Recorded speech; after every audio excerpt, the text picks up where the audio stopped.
Dios le bendiga, hermanos. Un placer grande que podamos estar una vez más en ese hermoso tiempo devocional. Vamos a compartir el libro de Oseas. Estamos haciéndolo ya esta semana. Así que les voy a pedir que inclinen su rostro. Vamos a orar ahí donde estemos. Padre Santo, gracias, Dios mío. Gracias por este lindo tiempo. Gracias, Señor, por esta oportunidad que nos das de poder servirte, Señor. Te pido que tu Santo Espíritu nos hable, Señor, que este sea un tiempo de bendición, un tiempo también, Señor, de poder crecer más en ti, también tiempo de humillarnos, Señor, de poder, Señor, también saber en qué áreas necesitamos hacer, Señor, los ajustes necesarios. Te pido por cada uno de los que estamos, Señor, en este momento compartiendo, que tu palabra les llegue, Señor, nos llegue a mí también, Señor, y que sea de bendición para todos, en el nombre de Jesús. Amén. Bien, estamos trabajando el libro de Oseas esta semana, ya estamos en la segunda parte.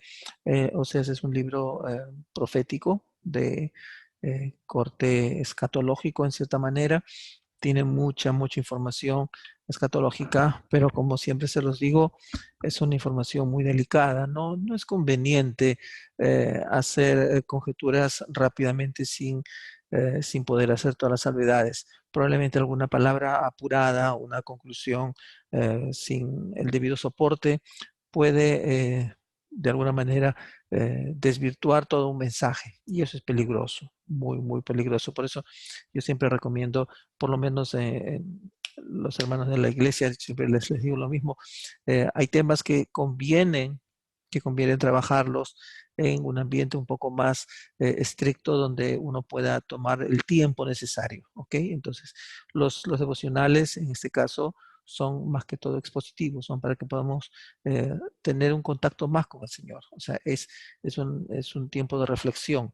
Los estudios bíblicos, en cambio, son tiempos donde podemos discutir, donde podemos intercambiar ideas y donde se manejan alternativas, que es lo más interesante. ¿Ok? Entonces siempre es mi ánimo, mi entusiasmo para que se registren en sus clases, hablen con sus pastores, definitivamente. Esto es un trabajo pastoral, 100%, y que esto sea en orden. Esto es importante. ¿Ok?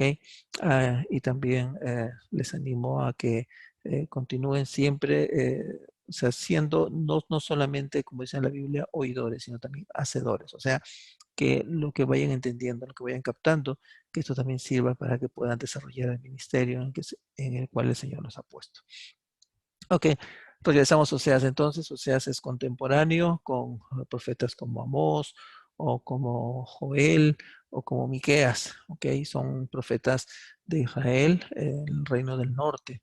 Estos reinos este reino del norte es una fracción del reino que dejó Salomón. Salomón dejó lo que se podría decir una confederación de 12 tribus, de 12 grupos que eran conocidos como los hijos de Jacob o los hijos de Israel. Entonces, cuando él heredó, o mejor dicho, cuando él dio en herencia a su hijo no supo administrar el reino y esto condujo a la división. El reino del norte, que siguió llamándose Israel, y el reino del sur, que tomó el nombre de Judá, siendo Judá la tribu más grande, pero en realidad tenía también otras tribus pequeñas como la tribu de Benjamín, parte de la tribu de Efraín y muy buena parte también de la tribu de Leví. ¿Okay? Entonces, estamos con Israel, la parte del norte. Israel tiene un problema serio porque por su ubicación geográfica definitivamente no puede tener acceso directo como rey, el rey de Israel, al templo, porque el templo está ubicado en Judá, el templo que construyó Salomón. Entonces eso hace que casi por una consecuencia directa, ¿no? Por inercia diríamos, tengan que desarrollar alternativas. Las alternativas es otros montes de adoración, o sino también buscar otros símbolos, y eso es conocido como idolatría. Entonces los profetas que se levantaron en Israel, en el reino del norte, tuvieron una tarea bastante difícil, porque fíjense ustedes, eh, cualquier mensaje iba a ser siempre de reprensión por el mismo hecho de que físicamente ellos estaban buscando alternativas al templo y el templo era el lugar donde se hacían los sacrificios. Entonces, fíjense, el pueblo no podía viajar al sur porque, o podrían, pero estaban restringidos porque el sur era el reino de Judá, y en el sur era que se encontraba justamente el templo en Jerusalén. Entonces, tanto el rey como su propio pueblo de Israel en el norte estaban limitados a la adoración, y por lo tanto cualquier forma de adoración que ellos desarrollasen iba a estar en contra de las normas que ya estaban impuestas. Entonces, una tarea bastante difícil la que tenían que hacer los profetas, porque siempre iban a estar llamándoles la atención.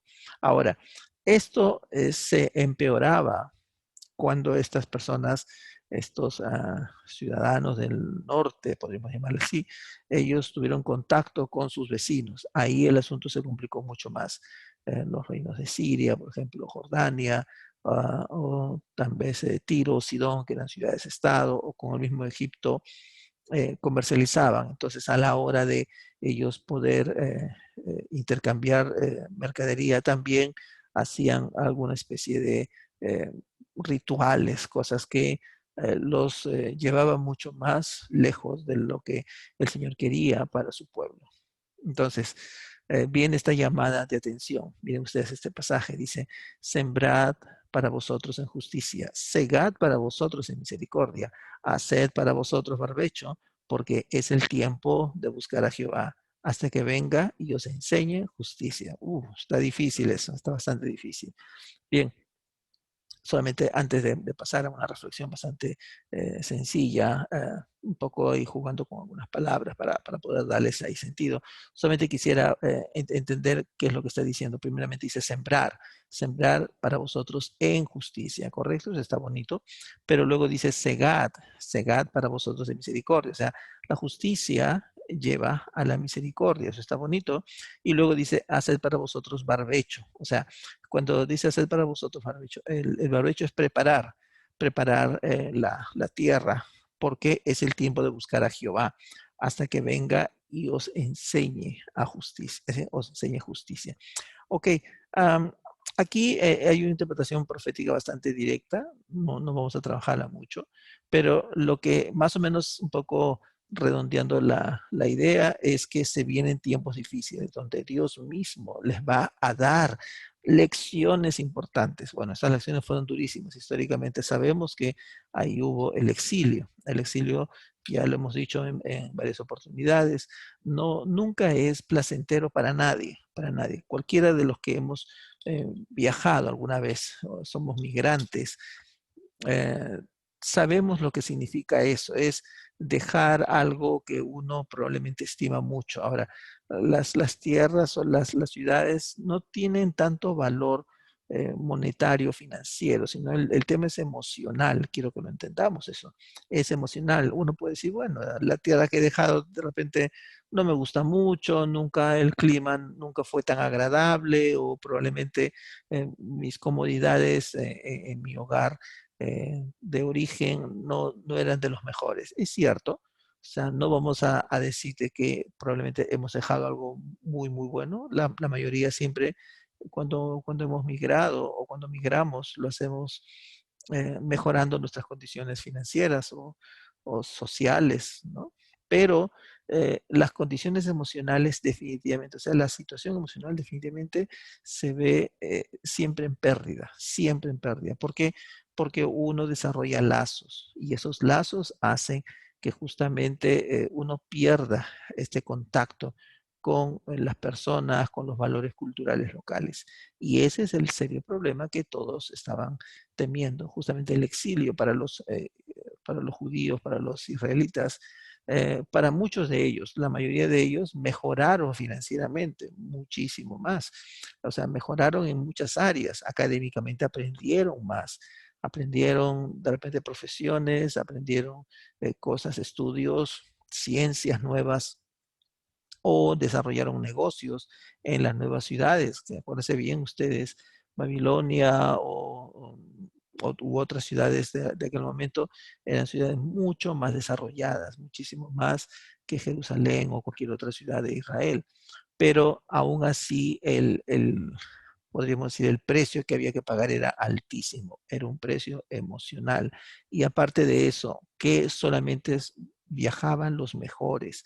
los mejores en el sentido físico, en el sentido social, académico, pero los que sufrían más generalmente eran los que tenían menos habilidades o los que ya estaban muy mayores de edad.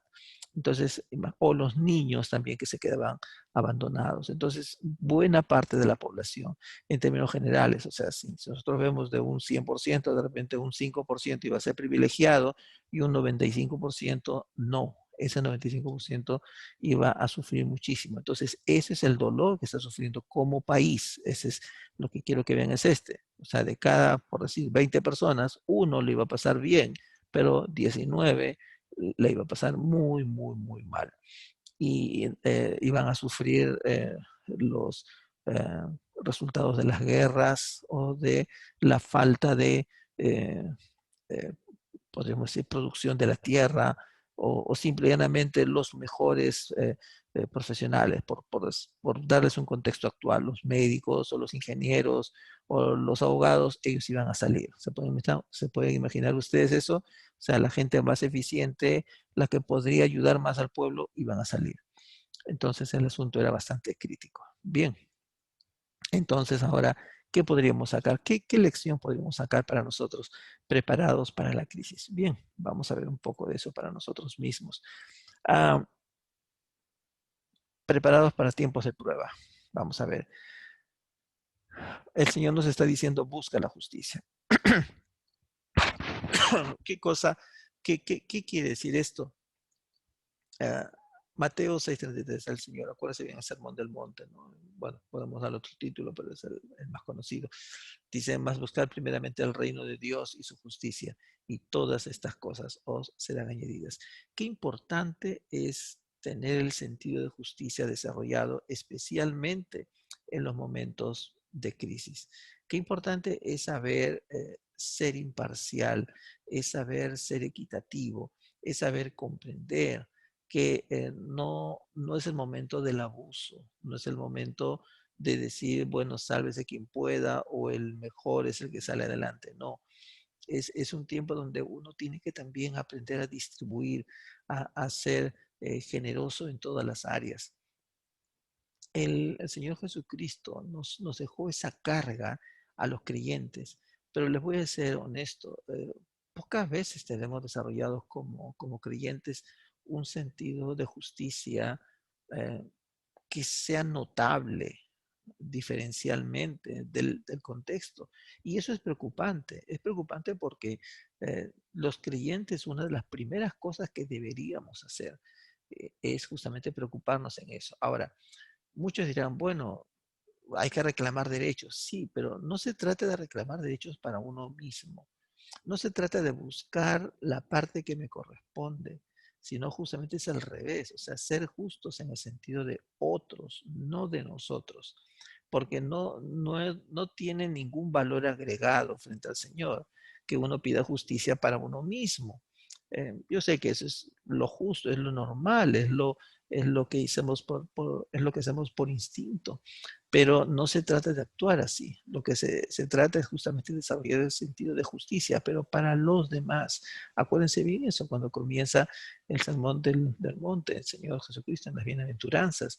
Él hace un llamado de atención y justamente él dice que son felices aquellos que buscan, los que tienen hambre y sed de justicia, ¿no? Entonces, es parte justamente de una de las necesidades que tenemos que crear nosotros como creyentes y tenemos que trabajar en ello, tenemos que trabajar profundamente. El pueblo de Israel había perdido el sentido de justicia. Los que tenían el poder, o sea, los que tenían recursos, eran los que manejaban la situación. La gente que había perdido sus propiedades por una u otra razón o estaban desvalidos, entonces estaban totalmente huérfanos de justicia. Y esto es un tema bastante crítico. El Señor está diciendo que hay que comenzar a desarrollar el sentido de justicia. Pero ¿qué más nos está pidiendo el Señor? ¿Qué cosa más es importante? Especialmente cuando sabemos que se vienen tiempos difíciles, tiempos de prueba. Practicar misericordia. Esta parte es encantadora, dice, porque misericordia quiero y no sacrificio y conocimiento de Dios más que holocaustos. En el mismo Sea 6:6 el Señor utiliza justamente este argumento tan fuerte, que para el Señor los sacrificios, o sea, lo que nosotros podemos hacer honrando a Dios, de repente queda opacado frente a nuestra actitud, cuando nuestra actitud no corresponde definitivamente. ¿Ok? Entonces, misericordia es importante. Misericordia, eh, ¿cuál es el significado en sí en las Escrituras para misericordia? Me encanta mucho una conclusión que alguna vez llegamos fue que, un estudio fue que hay dos palabras que definen la estructura de Dios. Una de ellas es amor y la otra es justicia. Son dos las esencias que tiene Dios. Justamente las Escrituras nos habla de eso. Dios es justo y tiene el sentido de justicia plenamente desarrollado y es amor. Justamente también se lo escribe Juan. Ahora, ¿cuál es la primera consecuencia de justicia y amor? Justamente es misericordia. Misericordia es la primera consecuencia y eso es lo que el Señor está pidiendo de la gente que dice que le conoce. Está pidiendo de la gente que dice que tiene una experiencia con Él. Miren ustedes, esto no podemos reclamarlo nosotros de otros. O sea, no es que misericordia se puede educar o se puede alcanzar por un sentido de simplemente educación.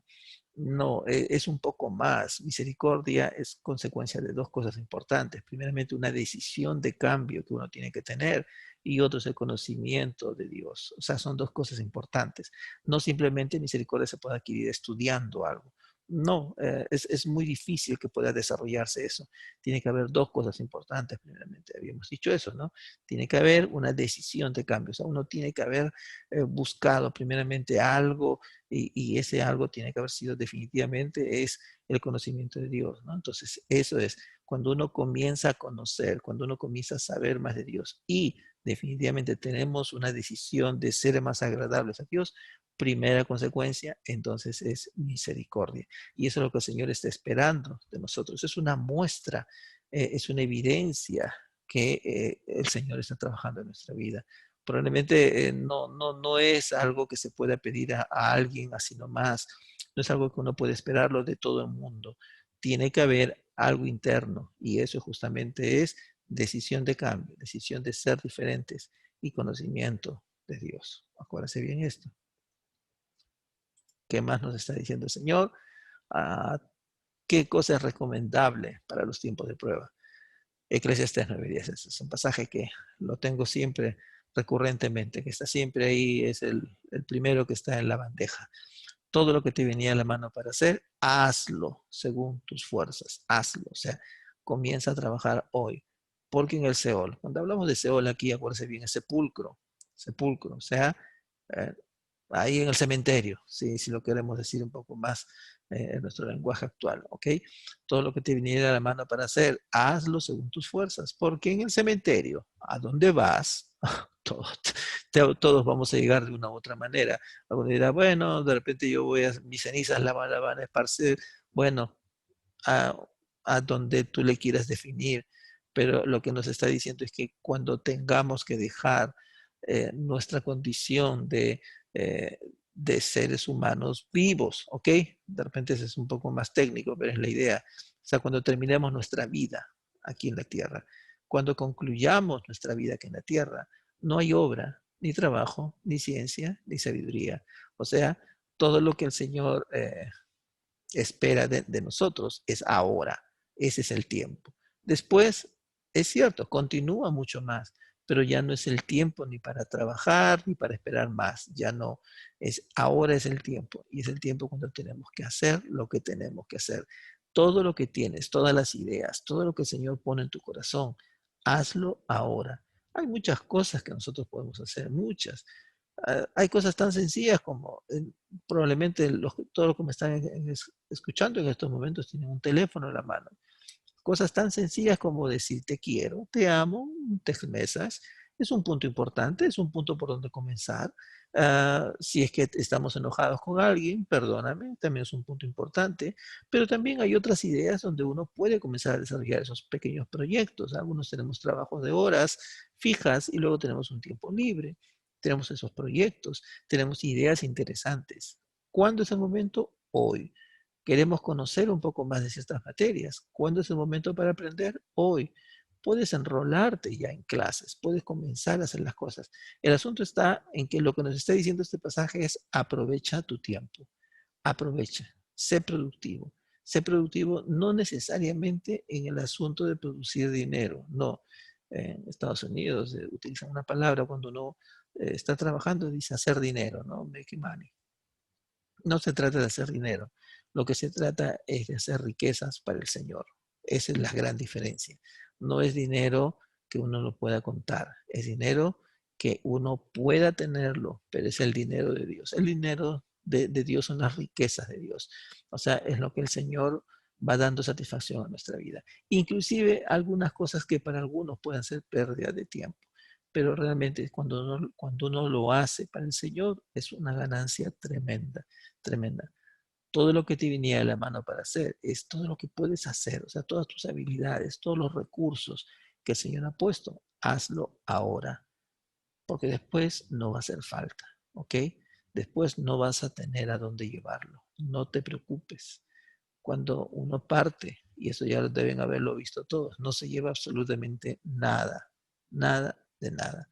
Entonces, hoy es nuestro momento de comenzar a usar, a poner en práctica lo que el Señor ha puesto en nuestras manos. Pequeño resumen, preparados para los tiempos de prueba. ¿Qué nos recomienda el Señor? ¿Qué nos recomienda este pasaje? Ok, una interpretación bastante sencilla, directa, es esto. Primeramente, somos juzgados de la misma manera que juzgamos. Cuando vayamos a hacer, cuando vayamos a trabajar, piensa bien que eh, hay un pasaje muy, muy bonito que dice justamente con la misma vara que midas vas a ser medido. Y es la idea. O sea, nuestro sentido de justicia tiene que ser no solamente pensando en los demás, sino pensando en uno mismo también, comprensión de uno mismo. Luego, esto nos conduce a misericordia. La misericordia se hace más fácil cuando nos conocemos mejor. Cuando nosotros nos vemos a nosotros mismos, se van a dar cuenta ustedes, o nos vamos a dar cuenta, que nuestra misericordia se vuelve más natural. Ya no se vuelve una misericordia forzada, ni esperando que alguien nos vea. Simplemente es una misericordia que fluye de adentro. Habíamos dicho que es consecuencia de decisión de cambio, más conocimiento de Dios. Pero también esto es algo interesante. El trabajo no solo produce bienes, también da honra. Cada vez que haces algo, no solamente estás logrando una producción, no solamente estás logrando un producto, sino también estás haciendo que tu presencia, que tu, tu existencia tenga sentido para el Señor y para los demás. ¿Mm? Eso suena bonito, eso me agrada mucho. Que nuestra vida, nuestro tránsito, por este mundo, no sea solamente para ser observadores y disfrutar, sino también que sea para ser bendición de otros. Vamos a honrar, vamos a orar. Padre Santo, gracias, Dios mío, gracias por este lindo tiempo, gracias por tu palabra. Te pido, Señor, que tu Santo Espíritu nos siga hablando. Es decir, sea un tiempo, Señor, donde podemos acercarnos más a ti. Para los que están, Señor, comenzando el día, Señor, que este sea un día de bendición. Para los que ya lo están terminando, Dios mío, que este sea una noche, un tiempo de reflexión, un tiempo de poder, Señor, también regocijarnos en ti, pero también de poder, Señor, hacer las correcciones que sean necesarias. Gracias, Dios mío, por este lindo día. En el nombre de Jesús. Amén. Dios te bendiga y espero que sigas pasando un buen tiempo. Bendiciones.